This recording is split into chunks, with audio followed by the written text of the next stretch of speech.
एक जंगल में एक दुष्ट और लालची भेड़िया रहता था।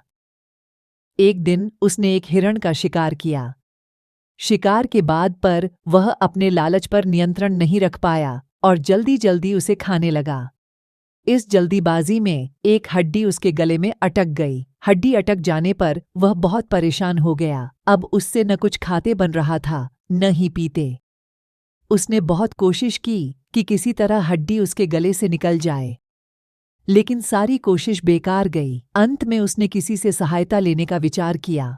वह सोचने लगा कि ऐसा कौन है जो उसके गले से हड्डी का टुकड़ा निकाल सकता है।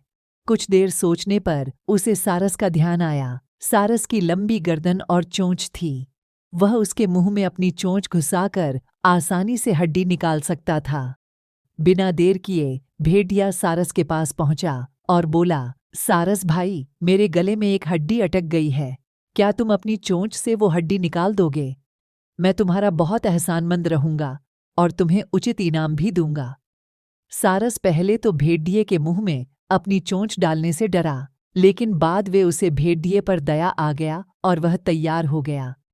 भेड़िए मुंह खोलकर खड्डा हो गया और सारस ने उसमें अपनी चोंच डाल दी, लेकिन उसकी चोंच हड्डी तक नहीं पहुंच पाई। तब उसे अपनी आधी गर्दन भी भेड़िए के मुंह में घुसानी पड़ी।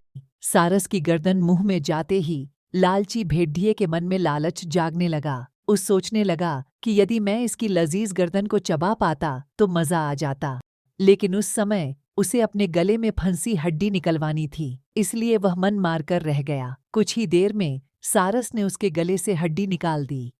हड्डी निकलते ही भेड़िया जाने लगा। न उसने सारस को धन्यवाद दिया, न ही इनाम। सारस ने उसे रोककर कहा, मेरा इनाम कहाँ है? तुमने कहा था कि तुम इस काम के बदले मुझे इनाम दोगे। भेड़िया बोला, एक भेड़िए के मुंह में अपनी गर्दन डालकर भी तुम सही सलामत हो।